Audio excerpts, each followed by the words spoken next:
विधान परिषदेवर नुकतीच बिनविरोध निवड झाल्याबद्दल राष्ट्रवादी काँग्रेस पार्टीचे अजित पवार गट आमदार अनिकेतनबाई सुनील तटकरे यांचा इच्छा भगवंताची परिवाराच्या वतीने सोलापुरी पद्धतीने सन्मान करण्यात आला। सोलापूर महानगरपालिकेच्या प्रभाग क्रमांक 22 भाजप नगरसेवक किसन जाधव यांनी रायगड येथील गीताबाग सुतारवाडी येथील तटकरे यांच्या निवासस्थानी जाऊन सत्कार केला। यावेळी किसन जाधव यांनी अनिकेतबाई तटकरे यांना अस्सल सोलापुरी आमदार असा उल्लेख असलेला फेटा बांधून भलामोठा पुष्पहार घातला। तसेच अस्सल प्रसिद्ध सोलापुरी चादर भेट देण्यात आली।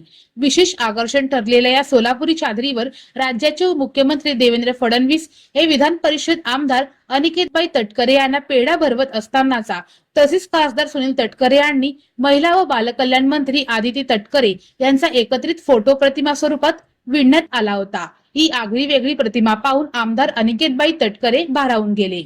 यावेळी राष्ट्रवादी काँग्रेसचे ज्येष्ठ नेते तथा खासदार सुनील तटकरे यांचाही शाल, फेटा व पुष्पगुच्छ देऊन किसन जाधव यांनी सत्कार केला। या प्रसंगी युवा नेते चेतन नागेश गायकवाड, माणिक कांबळे, अजय बिरवटकर, उलगप्पा शासम, पवन भेरे, वैभव प्रचंडे, वसीम रंगरेज आदींची उपस्थिती होती। यावेळी किसन जाधव यांनी खासदार सुनील तटकरे यांना सोलापूर शहराच्या विकासासंदर्भातील काही निवेदनही दिले।